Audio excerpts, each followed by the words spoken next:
Olá, no vídeo de hoje vamos falar sobre os 6 piores anos da história da humanidade e descobrir por que eles foram tão terríveis. Começando com o primeiro ano em nossa lista, o ano de 536 d.C. foi um dos mais sombrios da história. Naquele ano, o Sol desapareceu e o céu ficou escuro por meses. Acredita-se que isso foi causado por uma erupção vulcânica maciça que lançou cinzas na atmosfera. Essa catástrofe natural causou colheitas fracassadas e fome em todo o mundo, resultando em milhões de mortes. O próximo ano em nossa lista é 1347 d.C. Esse ano é conhecido como o início da Peste Negra. A doença foi causada por uma bactéria chamada Yersinia pestis, que se espalhou rapidamente pela Europa, matando cerca de 1/3 da população em questão de anos. A Peste Negra teve um impacto significativo na história, mudando a sociedade e a economia da Europa para sempre.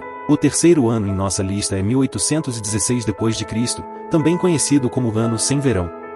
Esse ano foi marcado por um período prolongado de frio extremo, causado pela erupção do Monte Tambora, na Indonésia. As temperaturas caíram drasticamente em todo o mundo, causando nevascas em pleno verão e danos severos às colheitas. A fome e a escassez de alimentos foram comuns em muitos lugares, resultando em milhões de mortes. O ano de 1918 d.C. é o quarto na nossa lista e foi marcado por uma das maiores pandemias da história, a gripe espanhola.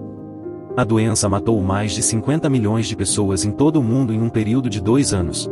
A falta de conhecimento sobre a doença e a falta de recursos médicos adequados para lidar com ela, tornaram a gripe espanhola uma das piores pandemias da história. O ano de 1942 d.C. foi marcado pela Segunda Guerra Mundial.